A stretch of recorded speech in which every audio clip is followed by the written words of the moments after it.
Hello दोस्तों, कैसे हैं आप लोग। आशा करता हूं कि आप लोग सही होंगे, स्वस्थ होंगे और जहां भी होंगे अपनी 7th फेज की तैयारी में जुटे हुए होंगे। दोस्तों, तो जैसा कि मैंने आपको पहले ही बताया था कि मैं आपको क्लास 6 से लेकर के 12th तक की सारी बुकों का नोट्स, एससीईआरटी का, मैं आपको वीडियोस के माध्यम से कराता रहूँगा।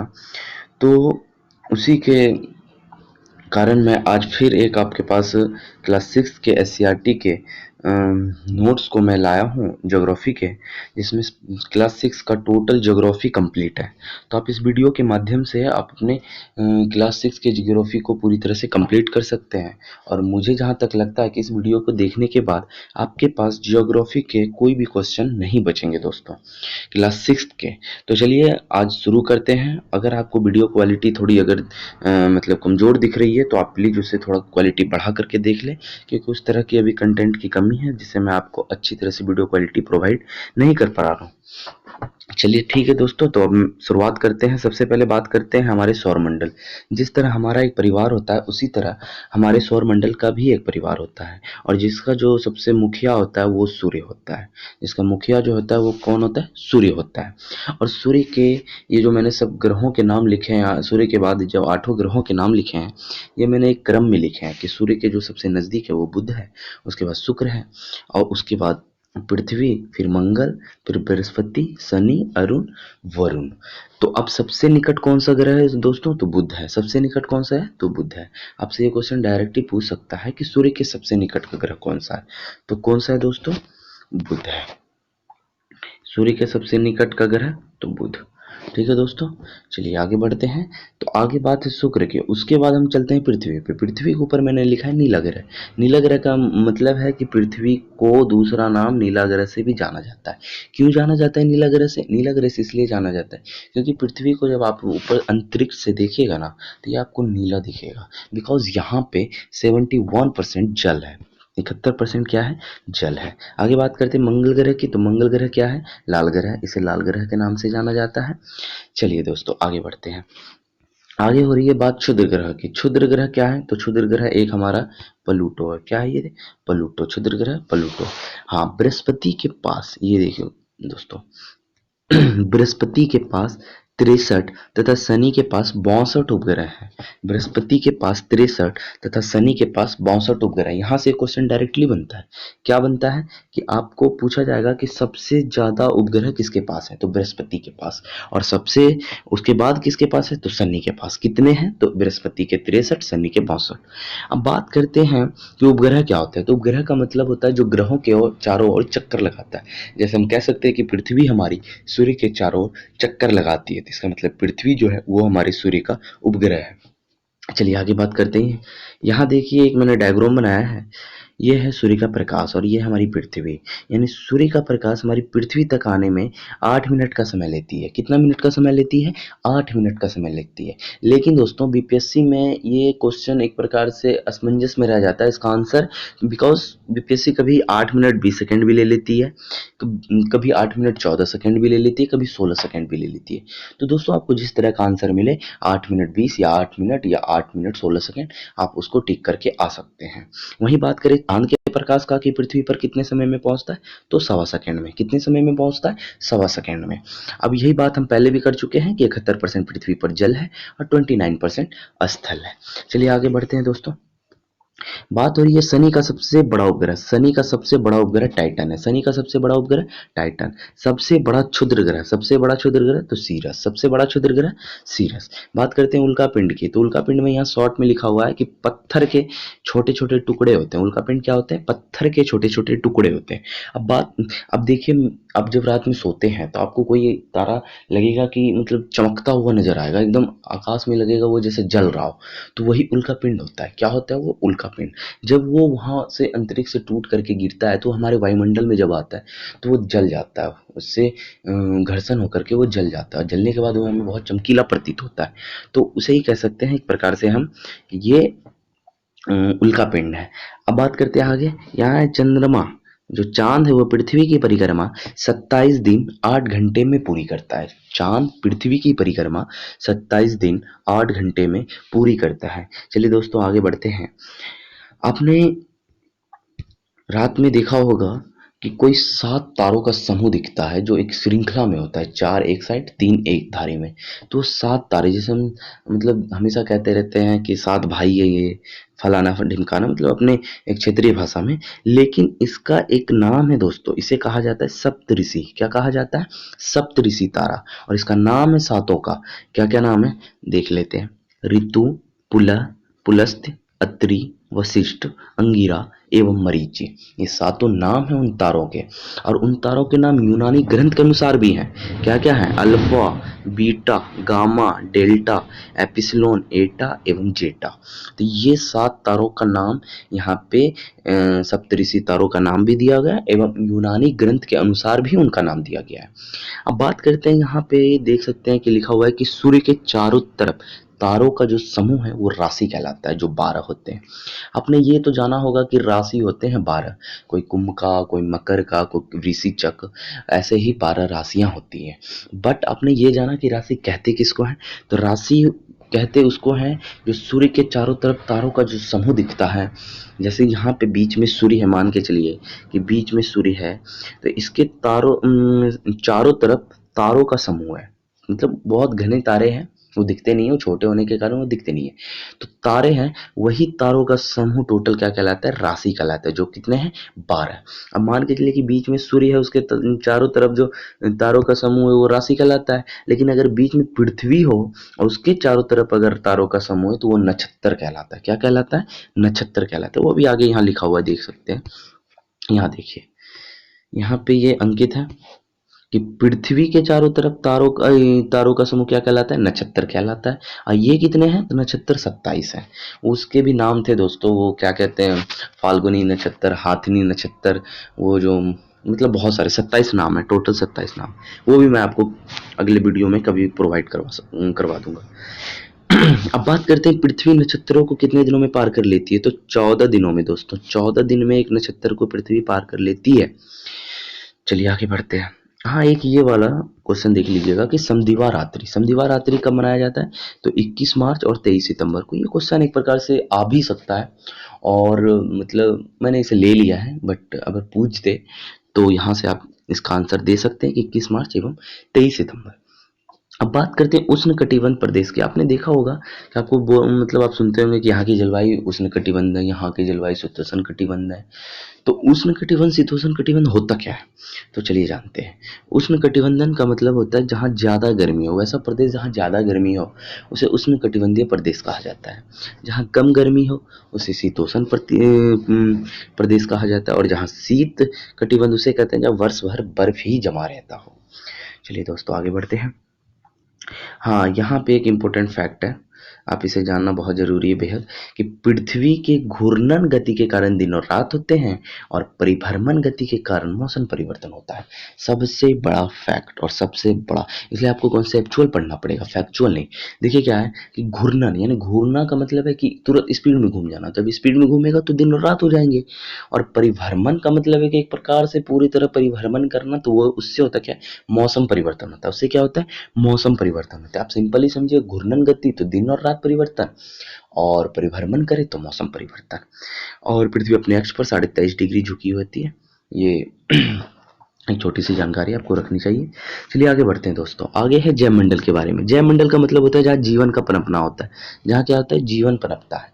तो कहाँ कहाँ? तो एक स्थल मंडल और जलमंडल और वायुमंडल, ये तीनों मंडल मिलकर के जैवमंडल बने हैं। अब बात करते हैं स्थल मंडल। तो स्थल मंडल में पेड़ पौधे पहाड़ आदि स्थल मंडल है, जहाँ स्थल जहाँ ये सब दिखते हैं। बात करें जलमंडल, तो जलमंडल में एक प्रकार से कह सकते हैं इसका बहुत बड़ा जल भाग है, जो 4 प्रकार से हैं। तो प्रशांत महासागर, अटलांटिक, हिंद महासागर और आर्कटिक महासागर। वहीं बात करें वायुमंडल की, तो इसे भी 5 भागों में बांटा गया है एक क्रम से। क्षोमंडल, समताप मंडल, मध्य मंडल, आयन मंडल, बहिर्मंडल। ये 7th क्लास में इसके बारे में विस्तार से हम पढ़ेंगे। चलिए आगे बढ़ते हैं दोस्तों। आगे कुछ संधियां हैं। संधि का मतलब आप जानते हैं किसी चीज को जोड़ना, संधि करना, मिलान करना, जोड़ना। तो यहाँ है स्थल संधि, जल संधि। तो आप सिंपली समझ सकते हैं स्थल संधि का मतलब है स्थलों को जोड़ना, और जल संधि का मतलब है जलों को जोड़ना। तो दो बड़े स्थलों खंडों को एक दूसरे से जोड़ता है कौन? स्थल संधि। और दो बड़ी जल राशि को जोड़ता है कौन? तो जल संधि। और जल संधि को ही दूसरा नाम जल डमरू मध्य कहते हैं। क्या कहते हैं? जल डमरू मध्य। एक इधर हैच करके दिया हुआ है कि 1984 में राकेश शर्मा की अंतरिक्ष यात्रा पर थे। 1984 में राकेश शर्मा कहाँ थे? अंतरिक्ष यात्रा पर। चलिए आगे बढ़ते हैं दोस्तों। आगे देखिए लिखा हुआ है कि चिकनी मिट्टी को, सॉरी एक मिनट, हाँ लिखा हुआ है कि चिकनी मिट्टी को केवाल मिट्टी कहा जाता है। चिकनी मिट्टी को ही क्या कहा जाता है? केवाल मिट्टी। और इसमें ही धान की फसल बहुत ही चाव से उगाई जाती है। बात करें दलदली मिट्टी में दलहन की फसल खूब उगाई जाती है। आप यहाँ से क्वेश्चन देखिए कैसे पूछ सकता है। तो यहाँ से पूछ सकता है कि धान के लिए उपयुक्त, धान फसल के लिए उपयुक्त मिट्टी कौन सी है? तो आपको यहाँ पे चिकनी मिट्टी भी दे सकता है, लेकिन चिकनी मिट्टी ना दे करके दोस्तों आपको यहाँ पे केवाल मिट्टी भी दे सकता है। तो यहाँ पे दोनों मिट्टियों के नाम जानना बहुत ही जरूरी है। आगे बात करते हैं, इसी तरह यहाँ भी पूछ सकता है कि दलहन की फसल के लिए कौन सी मिट्टी उपयोगी है या उपयुक्त है? तो दलदली मिट्टी। चलिए एक यहाँ पे देख लेते, फैक्ट लिखा हुआ है कि संसार के सबसे ऊंचा पठार तिब्बत का पठार है। संसार का सबसे ऊंचा पठार, वन लाइनर क्वेश्चन है, वन लाइनर आंसर भी है। संसार का सबसे ऊंचा पठार तिब्बत का पठार, और संसार की सबसे ऊंची छत पामीर का पठार को कहा जाता है। अब यहाँ से दो क्वेश्चन, एक संसार का छत, एक संसार का ऊंचा पठार। चलिए दोस्तों आगे पढ़ेंगे पर्वत के प्रकार। क्या पढ़ेंगे? पर्वत के प्रकार। पर्वत के प्रकार, पर्वत के प्रकार हैं वलित पर्वत, भ्रंशोत पर्वत, ज्वालामुखी पर्वत, अवशिष्ट पर्वत। वलित पर्वत के उदाहरण कौन कौन से? तो भारत का हिमालय पर्वत और अमेरिका का एंडीज पर्वत। भ्रंशोत पर्वत कौन कौन है? भारत का सतपुड़ा पर्वत। ज्वालामुखी पर्वत कौन से उदाहरण? इटली का विसुवियस, और अवशिष्ट पर्वत कहा जाता है अरावली को। अब यहाँ से क्वेश्चन कैसे पूछता है? यहाँ से क्वेश्चन आपको जनरली ऐसे पूछ लेगा कि भारत का हिमालय या फिर अमेरिका का एंडीज किस पर्वत के उदाहरण है? तो किस पर्वत के उदाहरण है दोस्तों? तो वलित पर्वत के। किस पर्वत के? वलित पर्वत के। उसी तरह पूछ सकता है कि भारत का सतपुड़वा पर्वत किस पर्वत का उदाहरण है? तो भ्रंशोत पर्वत का। किस पर्वत का उदाहरण है? भ्रंशोत पर्वत का। चलिए आगे उसी तरह वो क्वेश्चन आपसे पूछ सकता है अरावली किस पर्वत का उदाहरण है, तो वो उस पर ज़्यादा ध्यान नहीं देना है। आगे बढ़ते हैं। आगे बात हो रही है यहाँ पे हमारे भारत का चौधी दिखाया गया, थोड़ा इसको देख लेते हैं। भारत के उत्तर में हिमालय है, पूर्व में बंगाल की खाड़ी है, दक्षिण में हिंद महासागर है और पश्चिम में अरब सागर है। ये मोटा मोटी जानकारी रखनी। महासागर की बात कर रही है, पहले भी बता चुका हूँ, हिंद महासागर, प्रशांत महासागर, अटलांटिक और आर्कटिक, चार बड़े महासागर हैं हमारे पृथ्वी पर। महादेश की बात करें तो 7 हैं। कौन कौन से हैं भाई? एशिया है, यूरोप है, ऑस्ट्रेलिया है, अफ्रीका, उत्तरी अमेरिका, दक्षिण अमेरिका और अंटार्कटिका। एक बार फिर से कर लेते हैं, एशिया, यूरोप, ऑस्ट्रेलिया, अफ्रीका, उत्तरी अमेरिका, दक्षिणी अमेरिका और अंटार्कटिका। चलिए आगे बढ़ते हैं। आगे बात हो रही है हमारी ग्लोब की। ये देख सकते हैं ग्लोब है। ग्लोब में आपको ये, सॉरी, ग्लोब में आप एक चीज, इस चीज को नोटिस कीजिए कि ये जो लाइनें चलती है इसे कहा जाता है अक्षांश। यानी जो उत्तरी गोलार्ध से दक्षिणी गोलार्ध, उत्तरी गोलार्ध से दक्षिणी गोलार्ध के बीच जो ये रेखाएं हैं इसे कहा जाता है क्या? अक्षांश। क्या कहा जाता है? अक्षांश। और ये अक्षांश, इस पर मतलब समझ लीजिए कि इधर भी 90 और इधर भी 90 रहता है, और इसे बीचों बीच जो अक्षांश काटती है, ग्लोब को बीचों बीच जो काटती है उसे कहा जाता है विषुवत रेखा, या फिर उसका दूसरा नाम है भूमध्य रेखा। क्या है? भूमध्य रेखा। यानी मध्य मतलब भू को मध्य करने वाली अक्षांश रेखा को विषुवत रेखा या भूमध्य रेखा कहा जाता है, जो इसे बीचों बीच काटती है। इसके ऊपर भी 90 अक्षांश रेखा रहते हैं, इसके नीचे भी 90 अक्षांश रेखा रहते हैं। ऊपर हो गया उत्तरी गोलार्ध, इसे दक्षिणी गोलार्ध कहते हैं। उत्तरी गोलार्ध में जो 23.5 डिग्री अक्षांश रेखा है उसे कर्क रेखा कहा जाता है, और दक्षिणी गोलार्ध में जो 23.5 डिग्री रेखा है उसे मकर रेखा कहा जाता है। ये इंपॉर्टेंट फैक्ट है कि कर्क रेखा कितने डिग्री को कहा जाता है? तो 23.5 डिग्री को। 23.5 डिग्री उत्तरी अक्षांश और 23.5 डिग्री दक्षिण अक्षांश, दोनों में अंतर है, ये आप देख लीजिएगा। वहीं बात करें तो देशांतर रेखा, तो ये जो उत्तरी गोलार्ध से दक्षिणी गोलार्ध को मिलाने वाली अक्षांश रेखा है उसे ही कहा जाता है देशांतर रेखा। क्या कहा जाता है? देशांतर। ये कितने होते हैं? 360 डिग्री। अब देशांतर रेखा के बारे में हम कुछ इंपॉर्टेंट बातें जान लेते हैं। क्या है बातें? हाँ, तो देशांतर रेखा को ही समय एवं तिथि का रेखा भी कहा जाता है, यानी इससे समय एवं स्थान का पता लगाया जाता है। 0 डिग्री देशांतर रेखा को प्रधान मध्याह्न रेखा कहा जाता है, और 180 डिग्री देशांतर को अंतर्राष्ट्रीय तिथि रेखा कहा जाता है। वहीं बात करें तो एक देशांतर से दूसरे देशांतर में जाने में आपको 4 मिनट का समय लग सकता है, मतलब 4 मिनट का समय लगता है दोस्तों। चलिए आगे बढ़ते हैं। आगे बात करते हैं मानचित्र की। तो मानचित्र 3 प्रकार के होते हैं, एक भौतिक, एक राजनीतिक, एक थीमैटिक।